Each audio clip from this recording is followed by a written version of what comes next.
अस्सलाम वालेकुम। मुझे उम्मीद है कि आप सब खैरियत से होंगे। सो कहना ये था कि नावल अला नाम मेरा फ़र्स्ट नावल था और मैं बहुत खुश हूँ कि मेरा फ़र्स्ट नावल आज अपने इख्तिताम को है। आज इसके लास्ट एपिसोड है। उम्मीद है कि आप सब भी इतना ही खुश होंगे। आप सब ने मुझे इतना अप्रिशिएट किया, स्पेशली मेरी वाइफ। इतना अप्रिशिएट किया उन्होंने मुझे, हमेशा मेरा साथ दिया। जन्ना और आयशे, सबा, आशिर और भी बहुत सारे, फैज़ान और भी मेरे बहुत से यूनी फेलोज, सब ने मेरा मुझे इतना अप्रिशिएट किया, इतना साथ दिया मेरा। लिख सकता हूँ लेकिन बोलने में थोड़ा। So thank you so much guys, मुझे इतना अप्रिशिएट करने के लिए। तो अब चलते हैं अपने नावल की तरफ। नावल अला नाम बाय ज़ैन नियाज़ी, लास्ट एपिसोड। 4 दिन बाद 4 दिन के बाद उसे आखिरकार हॉस्पिटल से डिस्चार्ज कर दिया गया था। इसहाक हाउस भी उन्होंने फरिश्तों की किलकारियों से गूंज उठा था। मारिया और लाइबा दोनों अनमता के साथ ही बेड पर इंशरा और उरहान को गोद में लिए बैठी थीं। अनमता, फाइजा और हयात तीनों बातों में मसरूफ दिखाई देती थी। सारे मर्द हजरात लाउंज में थे। पूरे घर में महफिल का सा समा था। हर तरफ हंसी मुस्कुराहटें जो कुछ अरसे पहले सबके होंठों से रूठ चुकी थी, अब के वापस लौट आई थी। शहरियार अपने बाबा के बराबर में बैठा था, पूरे वसूख व हक के साथ। आजम साहब जो सबके साथ बातों में मसरूफ थे, अब उन्होंने अपने बराबर में बैठे शहरियार की तरफ देखा था, साथ ही मोहब्बत से उसका हाथ थामा। अब वो इसहाक साहब की तरफ देखते अब उनसे मुखातिब हुए थे। इसहाक साहब, अगर मैं आपसे आपकी ज़िंदगी की सबसे अनमोल चीज़ मांग लूँ तो क्या आप मुझे वो देंगे? उनकी कही बात पर इसहाक साहब मुस्कुराए थे। साथ ही उनके बराबर में बैठे शहरियार पर एक नज़र डाली। समझ तो वो गए थे कि आखिर आजम साहब किस बारे में बात कर रहे थे। शहरियार के बराबर में बैठे सैफ ने अब मुस्कुराहट दबाए शहरी को कौनी मारी थी, लेकिन दूसरी तरफ शहरी कोई भी असर लिए संजीदा सा बैठा था। जो भी था, लड्डू तो उसके मन में भी फूट रहे थे। यहाँ दाल नहीं गलने वाली थी। अब के सैफ पुरसुकून सा वहां से उठा था, कदमों का रुख अनमता के कमरे की तरफ था। सैफ साहब के दिमाग में किस वक्त क्या चल रहा है वो तो सिर्फ वही जाने। उसके पीछे कमरे में फातिमा और सादिया बातों में मसरूफ से अब दाखिल हुई थी। बराबर में मेड चाय और स्नैक्स की ट्रॉली लिए आ रही थी। अब वो चाय बनाकर सबको सर्व कर रही थी। बाहर पता है क्या हो रहा है? चचा जान शहरी का रिश्ता पक्का कर रहे हैं। सैफ के लगाए गए अंदाजे जो उसने किसी धमाके की तरह कमरे में आकर फोड़े थे, वो सारी हक्का बक्का सी उसे अब देख रही थी। लेकिन किसके साथ? लाइबा बेड पर खड़े होते धड़कते दिल के साथ बोली थी। साथ ही जल्दी से झुककर ओरहान को फायदा की गोद में दिया। मुझे क्या पता, उन्होंने शायद पहले से ही कोई लड़की पसंद की हुई थी उसके लिए। कमीनगी की हद थी वैसे सैफ। अनमता ने सैफ की बात सुनकर अब लाइबा को देखा था। उसके चेहरे की रंगत यकदम उड़ी थी, चेहरा एकदम मुरझा गया था। लाइबा बाजू पहलुओं में गिराए वापिस से बेड पर बैठ गई। ये तो बैठ गई, सैफ ने सर झुकाए दिल में सोचा। कोई लाइबा है? हाँ, किसी लाइबा के नाम की लड़की की बात हो रही थी, वो कहते हुए अब मुड़ा था। लाइबा जो चेहरा झुकाए अफसुर्दगी से बैठी थी, अब उसकी कही बात पर खेल उठी थी। सैफ वापिस चला गया था। मारिया भी अब इंशरा को अनमता के बराबर में लिटाते उठी थी। चलो जल्दी देख कर आते हैं, मारिया लाइबा का बाजू थामते कह रही थी। अगले ही लम्हे वो दोनों बाहर आती दिखाई दी। जी जरूर आजम साहब, क्यों नहीं। अब भला पाशा साहब को मैं किसी बात के लिए इनकार कर सकता हूँ? उनकी कही बात पर सब बेसाख्ता ही मुस्कुराए थे। मैं अपने बेटे शहरियार आजम हाशमी के लिए आपके साहबजादी लाइबा का हाथ मांगना चाहता हूँ। आह, उसने सुना था, वो दरवाजे की ओट में खड़ी थी। वो सही वक्त पर पहुंची थी। मारिया ने भी उसका कंधा हिलाते मुस्कुराहट उछाली। लाइबा ने मारिया को देखा, फिर मुस्कुराहट दबाए वापसी के लिए कदम बढ़ा दिए। वहां सब मौजूद थे। उनकी कही बात में वसूख तो था, सब मुस्कुराए थे। आजम साहब, अगर आप सच पूछें तो मेरी भी दिली ख्वाहिश थी शहरियार मेरी बेटी के लिए एक बेहतरीन जीवन साथी। लेकिन मैं फिर भी एक बार लाइबा से उसकी ख्वाहिश जरूर पूछना चाहूंगा। हमारा इस्लाम भी हमें यही सबक देता है कि औलाद की शादी के लिए उसकी अपनी ख्वाहिश को भी मद्देनजर रखा जाए। मैं जानता हूं कि वो मेरे फैसले पर सर तस्लीम खम कर जाएगी, लेकिन फिर भी मैं उसका हक उसे देना चाहता हूँ। جی ضرور اسحاق صاحب، یہ تو بہت اچھی بات ہے۔ آپ پہلے لائبہ بیٹی سے بات کر لیں، اور جہاں تک میرا خیال ہے شہریار سے تو مجھے پوچھنے کی بھی کوئی ضرورت نہیں۔ کیوں شہریار؟ اعظم صاحب نے ابروچ چکائے پوچھا تھا۔ باپ استاد ہو جائے، وکیل ہو جائے، وزیر اعظم ہو جائے، لیکن کبھی بھی ایک سیکریٹ ایجنٹ نہ ہو۔ شہریار نے آنکھیں سکیڑے اپنے ابا جان کی طرف دیکھا تھا۔ میرے فون پر تو مجھ سے زیادہ نظریں ان کی تھیں، سب چائے پینے میں مصروف دکھائی دیتے تھے۔ 26 سال قبل۔ تم جانتے ہو سر اعظم کہاں ہے؟ لڑکی انگریزی میں بولی تھی۔ اطراف میں نگاہیں دوڑائیں تو یہ آکسفورڈ یونیورسٹی کا اندرونی منظر تھا، جہاں پر بکھرے اسٹوڈنٹس جلدی میں دکھائی دیتے تھے۔ رابرٹ آواز پہچان گیا تھا، وہ جو خاصی اجلت میں دکھائی دیتا تھا۔ اب کے سر جھٹک کر رخ پھیرے اس نیلی آنکھوں والی ایوا کو دیکھا تھا۔ جی کہیے، رابرٹ نے اب کے ہاتھ باندھے بے حد توجہی سے پوچھا تھا، سرمئی آنکھیں محض اس کی نیلی آنکھوں پر جمائے۔ سر اعظم، کالی آنکھوں اور کالے بالوں والے، ایوا نے وضاحت دی تھی۔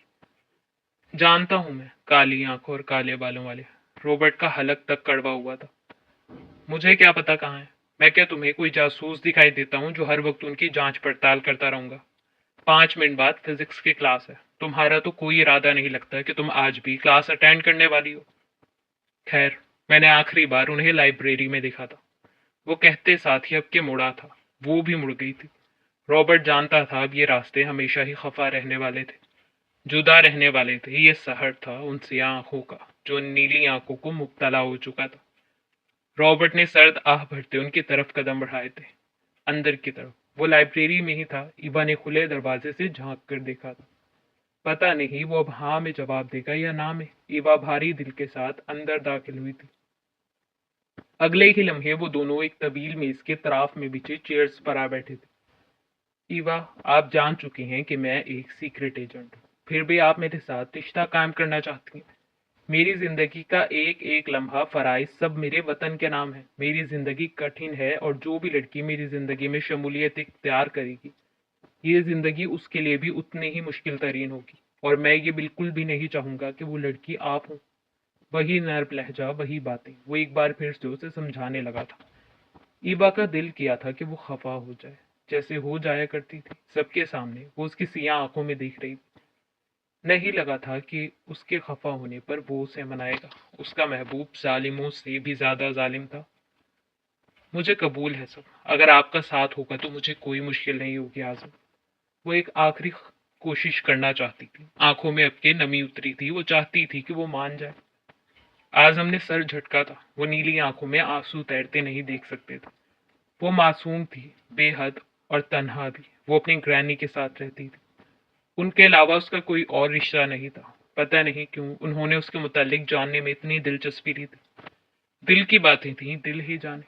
1 سال بعد اعظم کو گئے اب کے 4 گھنٹے گزر چکے تھے۔ وہ صرف مارکیٹ تک گئے تھے۔ ایوا ان یکبستہ ہواؤں کی فکر کیے بغیر باہر گیٹ پر کھڑی تھی کہ اب اعظم آ جائے۔ پتہ نہیں کہاں رہ گئے۔ وہ فکر مندی سے اب کے باہر آتی دکھائی دی تھی۔ واشنگٹن کے گمنام علاقے کی عمارت کی 4تھی منزل کے ایک کمرے میں وہ کرسی پر مضبوطی سے رسیوں میں جکڑا تھا۔ اس کا نام تھا پاشا، ایک پاکستانی سیکریٹ ایجنٹ جو اپنی شناخت چھپائے امریکی زمین پر ایک اہم مشن پر تھا۔ وہ پاکستان کے لیے کام کر رہا تھا، ایک ایسا مشن جس پر پاکستان کی سالمیت کا دار و مدار تھا۔ لیکن قسمت نے آج اس کے ساتھ غداری کی تھی۔ امریکہ کی انٹیلیجنس ایجنسیز کو جب اس بات کی خبر ہوئی، وہ تب سے ہی اس کی طاق میں تھے، اور آج اسے پکڑ لیا گیا تھا۔ وہ ان کے شکنجے میں تھا۔ کمرے میں سخت سناٹا تھا، صرف ایک تیز روشنی کا بلب پاشا کے چہرے پر پڑ رہا تھا۔ سامنے چند امریکی افسران بیٹھے تھے جن کے چہرے پر سختی اور آنکھوں میں سوالات کا سمندر تھا۔ ان میں سے ایک، جس کا نام ایڈورڈ تھا، آنکھوں میں خون لیے کرسی کھینچتا اب اس کے قریب آتا نظر آ رہا تھا۔ کرسی پر بیٹھتے ساتھ ہی اس نے درمیان میں رکھی میز پر پوری قوت لگا کر ہاتھ مارا۔ ہاں تو اعظم، ہم جانتے ہیں کہ تم ایک جاسوس ہو۔ اب ہمیں سب کچھ بتاؤ کہ تم پاکستان کے لیے کیا کیا کر رہے ہو، اور تمہارے رابطے کہاں کہاں ہیں۔ ایڈورڈ نے غصے کے ساتھ ایک ایک لفظ چبا چبا کر ادا کیا تھا۔ اعظم نے خاموشی سے سر اٹھایا تھا، چہرے پر ان کے دیے زخموں کے نشان واضح تھے۔ میں نہ تو کچھ جانتا ہوں اور نہ ہی تمہیں کچھ بتانے کے لیے یہاں ہوں۔ ایڈورڈ غصے کے مارے گھرایا تھا، ساتھ ہی قریب میں پڑی وائن کی بوتل اس کے سر پر پوری قوت کے ساتھ دے ماری تھی۔ ہر طرف ٹوٹی بوتل کے کانچ کے ٹکڑے بکھر گئے تھے، لیکن مجال ہے جو اس کی زبان سے ایک کرا بھی نکلی ہو۔ 2 घंटे मुसलसल तशद्दुद के बावजूद भी वो वैसा ही पत्थर का बना बैठा था।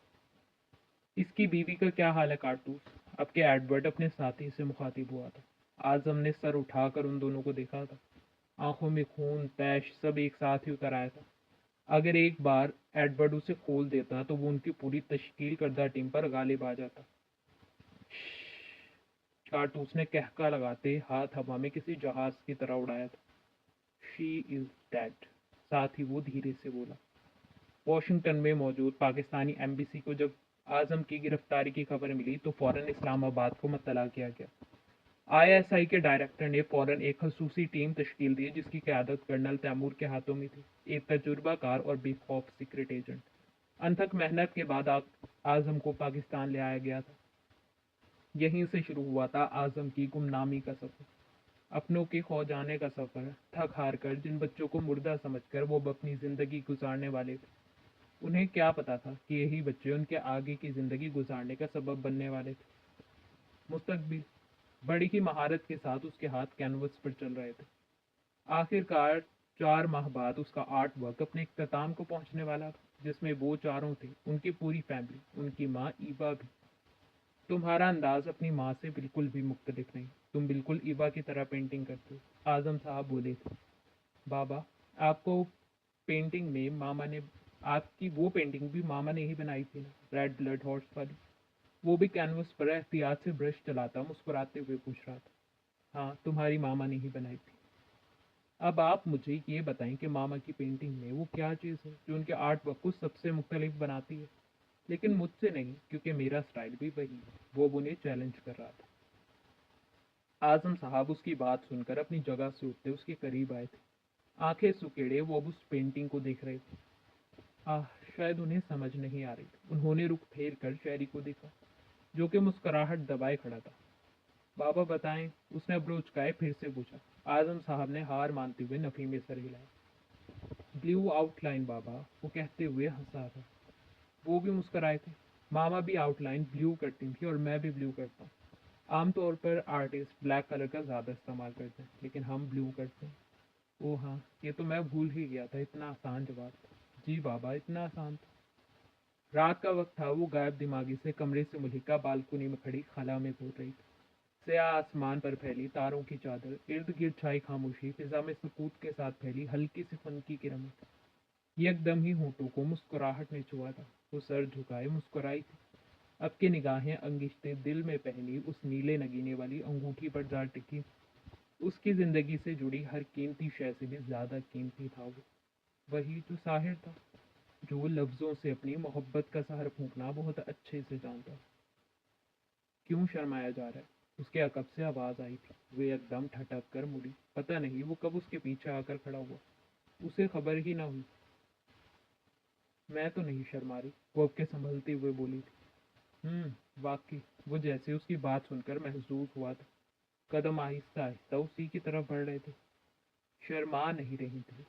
फिर क्या सोच रही थी, यही बता दो। उसने अब जरा उसकी तरफ झुकते आहिस्ता से उसके कानों में सरगोशी की थी। वो टेरेस से लगी खड़ी थी। राहिम ने उसके दोनों हाथ थामते उसे अपने करीब किया। साथ ही मुस्कुराहट दबाए फिर से अब्रोच गए। सुनहरी आंखें उसकी नीली आंखों में अपना अक्स तलाश रही थी। उन आंखों में बेपनाह मोहब्बत थी। उनसीयत था सिर्फ उसके लिए। इजहार की जरूरत भी अब बाकी थी क्या? वो एक बार फिर से मुस्कुराया। सियाह आसमान पर चमकते अनगिनत तारे, समंदर में ठाटे मारता तवील लहरें, दरख्त की शाखों पर लगे सरसब्ज पत्ते, बारिश की रिमझिम गिरते बेशुमार नन्हे कतरे, और कायनात की तख्लीक करदा हर वो खूबसूरत शय जिसका शुमार नूए इंसान के लिए मुमकिन नहीं। राहिम सुल्तान को तुमसे इस कदर मोहब्बत है।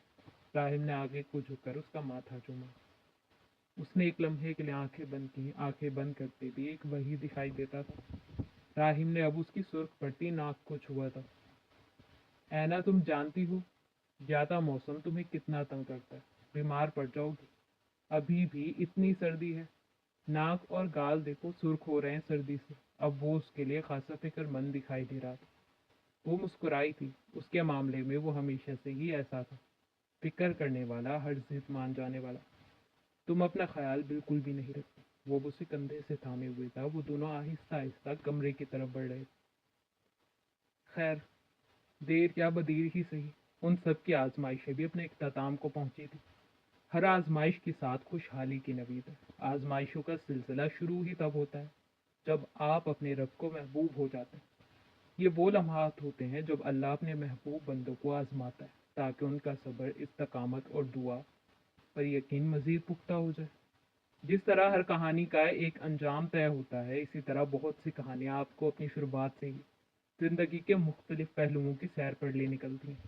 ان کہانیوں کے ہر موڑ پر کوئی نہ کوئی سبق چھپا ہوتا ہے جو ہماری زندگی کا حصہ بن جاتا ہے اور ہماری شخصیت کو نکھارتا ہے۔ ایک لکھاری ہمیشہ وہی لکھتا ہے جو اس کی گرد و نواح میں ہو رہا ہو یا جو اس کے دل و دماغ کی عکاسی کرتا ہو۔ اس کے الفاظ ہمیشہ اس کی سوچ، اس کے جذبات اور اس کی حقیقت کے ترجمان۔ قلم کی سیاہی جب کاغذ پر بکھرتی ہے تو وہ صرف الفاظ نہیں بلکہ احساسات اور خیالات کا مجموعہ بن جاتی ہے۔ یہی وجہ ہے کہ ایک کہانی محض تفریح نہیں بلکہ زندگی کے ان پہلوؤں کو اجاگر کرتی ہے جو اکثر ہماری نظروں سے اوجھل رہ جاتے ہیں۔ میرے ذاتی مشاہدے کے مطابق آج کی نسل جب اپنی زندگیوں میں مشکلات کے طوفانوں کا سامنا کرتی ہے تو اکثر انہیں یہ گمان ہونے لگتا ہے کہ شاید اللہ ان سے ناراض ہے۔ دل میں یہ خیال جڑ پکڑنے لگتا ہے کہ ہماری دعائیں رد ہو رہی ہیں، ہماری عبادات بے مقصد ہیں اور ہمارا صبر رائے گا جا رہا ہے۔ لیکن حقیقت اس کے برعکس ہے۔ یہ ہماری سوچ کی منفی پہلو ہیں جو ہمیں حقیقت سے دور لے جاتے ہیں۔ ہمیں یہ سمجھنا چاہیے کہ آزمائشیں صرف ان پر آتی ہیں جنہیں اللہ اپنے قریب کرنا چاہتا ہے۔ یہ مشکلات دری حقیقت وہ مواقع ہیں جو ہمیں اپنی ذات کو سنوارنے اور اپنے رب کے ساتھ اپنے تعلق کو مضبوط کرنے کا موقع دیتے ہیں۔ اسی فلسفے پر مبنی کہانی اعلیٰ نام نہ صرف ایک کہانی ہے بلکہ یہ ایک ایسا مواد ہے جو آزمائشوں کے سمندر میں ڈوبنے کے بعد آہو بقا کے بجائے صبر اور دعا کے سفینے کو تھام لینے کی تلقین کرتا ہے۔ یہ کہانی ان تمام لوگوں کے لیے مشعل راہ ہے جو اپنی زندگیوں میں مشکلات سے گھبرا کر ہار مان لیتے ہیں۔ آزمائشوں کا ہر مرحلہ ہمیں یہ سکھاتا ہے کہ اگر ہم صبر کو اپنا ہتھیار اور دعا کو اپنا سہارا بنا لیں تو کامیابی ہمارا مقدر بن سکتی ہے۔ یہ وہ راستہ ہے جو ہمیں گرتے ہوئے سنبھالنے اور ہماری روح کو طاقت دینے کا باعث بنتا ہے۔ اور یہی وہ پیغام ہے جو یہ کہانی ہمیں دیتی ہے، بشرطیہ کہ ہم اسے سمجھنے اور اپنی زندگی میں اپنانے کی کوشش کریں۔ رب کی محبت ہمیشہ ان لوگوں کے لیے ہوتی ہے جو دل سے اس کے آگے جھکتے ہیں، اس پر مکمل بھروسہ رکھیں اور اس کے آزمائشوں کو اپنی روحانی ترقی کا ذریعہ سمجھیں۔ جب بھی زندگی میں مشکلات آئیں تو انہیں اپنے کردار اور ایمان کے مضبوطی کے لیے ایک موقع سمجھیں۔